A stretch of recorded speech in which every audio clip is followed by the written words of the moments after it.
بسم اللہ الرحمن الرحیم۔ Welcome back to my YouTube channel. اس ویڈیو میں ہم اکانومک فاؤنڈیشن آف ایجوکیشن کے بارے میں بات کریں گے۔ جیسا کہ اکنامک لفظ خود انڈیکیٹ کر رہا ہے کہ اکانومک سے مراد ہے معاشی، یعنی کہ معاشرے کی اکانومی کیسی ہے، اگر کیا وہ اپنے وسائل کو بروئے کار لا سکتا ہے۔ جو تعلیم ہم بچوں کو دینا چاہتے ہیں، کیا ان کے پاس اتنے وسائل ہیں کہ وہ بچوں کو کوئی ایسی تعلیم دے سکے جس سے وہ معاشی ترقی حاصل کرنا چاہتے ہیں۔ مثال کے طور پر اگر ہم کمپیوٹر پڑھانا چاہتے ہیں بچوں کو، تو کیا ملک کے پاس اتنے وسائل ہیں، اتنی اکانومی بہتر ہے کہ وہ تمام بچوں کو کمپیوٹر مہیا کر سکے۔ تو جو ہے نا معاشی بنیادیں وہ تعلیم میں بہت اہم کردار ادا کرتی ہیں۔ اگر پیسے ہی نہ ہوں تو ہم کیسے تعلیم حاصل کریں گے؟ تو کیسے ہم ان کو بروئے کار لائیں گے جو ہمارے پاس قدرتی وسائل اللہ تعالیٰ نے دیے ہیں؟ تو اگر ہمیں ایجوکیٹڈ ہوں گے تو پھر ہی ہم ان وسائل کو استعمال کر سکتے ہیں۔ اب ہم ریڈ آؤٹ کرتے ہیں تعلیم کی معاشی بنیادیں۔ کسی بھی معاشرے کی ترقی اور خوشحالی کا دارومدار اس کے معاشی وسائل ان کے صحیح استعمال پر ہوتا ہے۔ یہ بات صحیح لکھی ہے کہ معاشرے کی ترقی اور خوشحالی کا دارومدار ان کے معاشی وسائل اور ان کے صحیح استعمال پر ہے۔ اگر قدرتی وسائل موجود ہوں لیکن معاشرے ان وسائل سے آگاہ نہ ہو اور ان کو استعمال میں نہ لائے تو وسائل کا ضیاع ہوتا ہے۔ اس طرح وسائل کی کمی بھی معاشرے کی اقتصادی ترقی پر اثر انداز ہوتی ہے۔ وسائل کی کمی کو محنت اور بہتر منصوبہ بندی سے کسی حد تک پورا کیا جا سکتا ہے، تاہم اس کے لیے ضروری ہے کہ معاشرے کے تمام افراد کو ان وسائل کی اہمیت سے آگاہ کیا جائے اور مناسب استعمال کی تربیت دی جائے۔ تو یہ کیسے ممکن ہوگا؟ تعلیم کے ذریعے۔ تعلیم ہی ایک ایسا عمل ہے جس کی مدد سے طلباء کو معاشرے کی معاشی ترقی میں اپنا مثبت کردار ادا کرنے کے لیے تیار کیا جاتا ہے۔ دنیا کی ترقی یافتہ ممالک نے افراد معاشرہ کی تعلیم، خاص طور پر سائنس اور ٹیکنالوجی کی تعلیم و تربیت کے ذریعے معاشی مسئلے کا حل پیش کر کے دوسروں کے لیے نمونہ پیش کیا ہے۔ اس سے معاشرہ انفرادی، اجتماعی اور اقتصادی طور پر ترقی کی راہ پر گامزن ہوگا۔ ٹھیک ہے۔ تعلیم اور معاشیات کا آپس میں تعلق۔ تعلیمی ادارے افراد معاشرہ کو مختلف پیشوں کے لیے زیور تعلیم سے آراستہ کر کے معاشرے کی ضروریات کو پورا کرنے میں مدد دیتے ہیں، اور ان کے اثرات نہ صرف معاشرے کی سماجی، سیاسی اور گھریلو زندگی پر پڑتا ہے بلکہ ملک میں معاشی خوشحالی کی راہ بھی ہموار ہوتی ہے۔ یعنی کہ تعلیمی ادارے مختلف قسم کے لوگ پیدا کرتے ہیں، جیسے کوئی انجینئر، ڈاکٹر، تو وہ پھر معاشرے میں جا کر کام کرتے ہیں اور معاشرہ ترقی کرتا ہے، خوشحالی آتی ہے ملک میں۔ آگے ہے تعلیم کے ذریعے معاشرے کی افرادی قوت کو معاشی ذمہ داریوں سے عہد برا ہونے کے لیے اور معاشی ترقی میں اپنا کردار ادا کرنے کے قابل بنایا جاتا ہے۔ اگر تعلیم افراد معاشرہ میں ایسی خوبیاں اور اوصاف پیدا کرے جو ایک جدید اور ترقی یافتہ معاشرے کے لیے ضروری ہے، تو کوئی وجہ نہیں کہ ملک معاشی اور اقتصادی لحاظ سے خوشحال نہ ہو۔ مثلاً تعلیم کے ذریعے طلباء میں تحقیق، تجربہ، ہنرمندی، احساس ذمہ داری اور کام کرنے کی لگن پیدا کی جائے تو معاشرہ اپنی تکمیل کی راہیں خود تلاش کر لے گا۔ ملک کی ترقی کے لیے ضروری ہے کہ ملک میں تعلیم و تربیت کا ایسا نظام ہو جو معاشرے کے ہر شعبہ زندگی کے لیے موزوں افرادی قوت مہیا کرنے کا اہل ہو۔ گویا ملک کے نظام تعلیم میں معاشی ترقی کے لیے مندرجہ ذیل خصوصیات پائی جانی چاہیے۔ یعنی کہ نظام تعلیم ایسا ہو جس میں ہر شعبے کا احاطہ کیا گیا ہو، اس میں ڈاکٹر بھی پیدا ہو رہے ہوں، انجینئرز بھی، وکیل بھی، اساتذہ بھی، یعنی کہ ہر شعبے کا احاطہ کیا ہو۔ ٹھیک ہے۔ تو جب اس میں یہ ساری چیزیں شامل ہوں گی تو پھر معاشی ترقی کے لیے مندرجہ ذیل خصوصیات پیدا ہونی چاہیے۔ نظام تعلیم میں معاشی ترقی کے لیے چند خصوصیات کا ہونا ضروری ہے۔ پہلا ہے نظام تعلیم طلباء کو ایسے مواقع فراہم کرے کہ وہ اپنی فطری صلاحیتوں کا مظاہرہ کر سکیں۔ یعنی نظام تعلیم ایسا ہونا چاہیے، ایجوکیشن سسٹم، کہ وہ ایسے مواقع فراہم کریں کہ وہ اپنی جو نیچرل کیپیبلٹیز ہیں ان کو ظاہر کر سکیں۔ طلباء کی صحیح سمت میں رہنمائی کرے تاکہ وہ اپنی صلاحیتوں اور رجحانات کے مطابق مناسب پیشوں کا انتخاب کر سکیں۔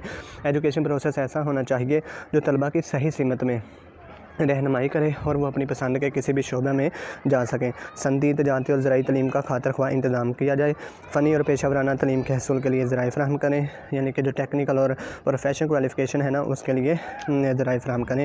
سائنس اور ٹیکنالوجی میں ترقی کے لیے مناسب اور اہل افرادی قوت تیار کریں۔ معاشرتی، سوشل، سیاسی، پولیٹیکل اور اقتصادی اکنامک ترقی میں مددگار ثابت ہو۔ یعنی ایجوکیشن سسٹم ایسا ہو جو معاشرتی، سیاسی اور اقتصادی ترقی میں مددگار ہو۔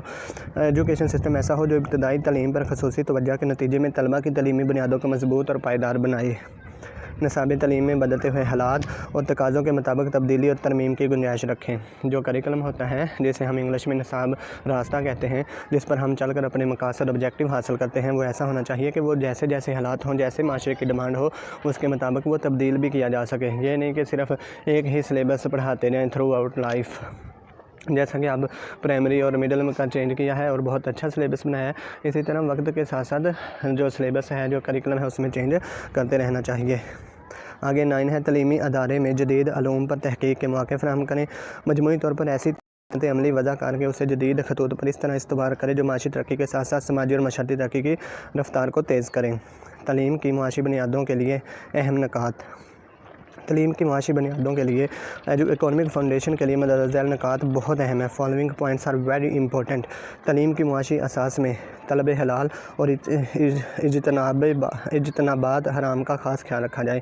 یعنی کہ جب معاشی تعلیم بچوں کو دے رہے ہوں نا کہ اس طرح اکانومی ترقی کرتا ہے ملک، تو یہ بھی بچوں کو بتانا چاہیے کہ کسب حلال کمانا ہے، کسب حرام نہیں۔ یعنی کہ جو مال حرام ہے نا وہ نہیں کمانا، ہم نے اپنا رزق حلال کمانا ہے۔ اس کے لیے اکانومی کو بہتر کرنے کے چکروں میں یا پیسہ کمانے کے چکروں میں حرام مال نہ کمائیں۔ کسب حلال کے ذرائع میں حلال و حرام اور جائز و ناجائز کی تمیز ضروری ہے۔ یعنی کہ جو ہم کسب کماتے ہیں وہ یعنی کہ جو ہم پیسہ یا ترقی کرتے ہیں اس میں حرام اور کچھ بھی نہیں ہونا چاہیے۔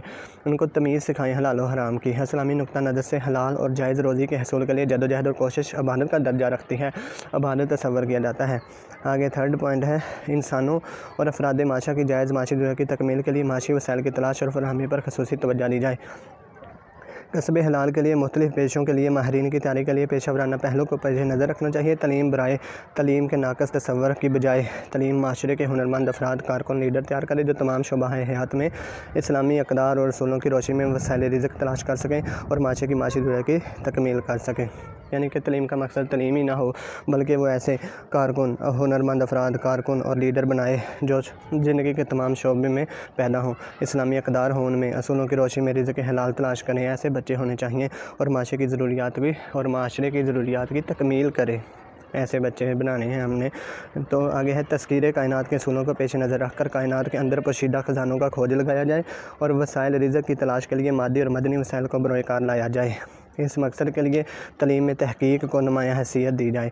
تعلیم کے ذریعے افراد معاشرہ میں محنت میں عظمت کے اصول کو اجاگر کیا جائے۔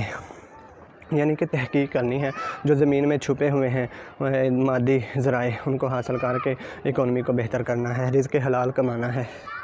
معاشی ترقی کی راہ میں بدعنوانی، کرپشن، ہر قسم کے استحصال، ناجائز ہٹ کنڈوں کے ذریعے دولت کے حصول کی حوصلہ شکنی کی جائے اور تعلیم کے ذریعے افراد معاشرہ کو اس سے آگاہی اور شعور پیدا کیا جائے۔ یعنی کہ کرپشن، بدعنوانی اور ہر قسم کے استحصال اور ناجائز ہٹ کنڈوں کے ذریعے دولت کا حصول اس کی نفی کی جانی چاہیے۔ ٹھیک ہے، یہ نہیں کہ معاشی ترقی کے لیے یہ سارے ناجائز کام اپنائے جائیں بلکہ حلال رزق کمایا جائے۔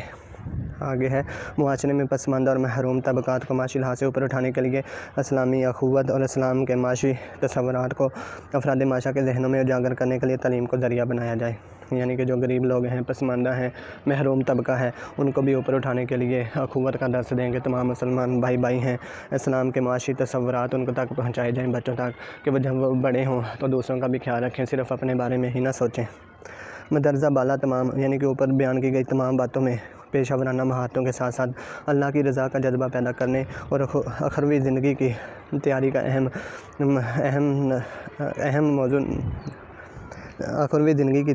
موضوع ہے تاکہ ایک متوازن، عادلانہ، منصفانہ، اجتماعی فلاحی معاشرہ وجود میں لایا جا سکے۔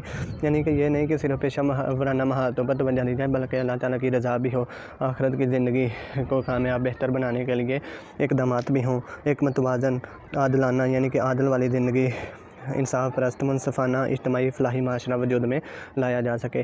تو یہ تھی اکانومک فاؤنڈیشن آف ایجوکیشن۔ اگر ہم ان کو 2-3 لائنوں میں بیان کریں تو یہ ہے کہ بچوں کو ایسا اکانومیکلی بنانا ہے کہ وہ رزق حلال کما سکیں اور ناجائز جو ہے حرام کے جو ہیں پیسے سے اس سے بچیں، کرپشن سے بچیں، بدعنوانی سے بچیں۔ اکانومی کو بہتر کرنا ہے لیکن جائز طریقے سے محنت کر کے، نہ کہ ناجائز طریقے سے حرام کما کے، ٹھیک ہے۔ اور جو اللہ تعالیٰ نے قدرتی وسائل دیے ہیں ان کو بھرپور طریقے سے استعمال کر کے بچوں کو اس قابل بنانا کہ وہ جو اللہ تعالیٰ نے اس خطے کو یا کسی بھی خطے کو دیے ہیں وہ ان کو استعمال کر کے اپنی ملک کی اکانومی کو بہتر کریں اور اپنے لیے رزق حلال کمائیں۔ تو یہ فاؤنڈیشن آف ایجوکیشن تھی، اکانومک فاؤنڈیشن آف ایجوکیشن۔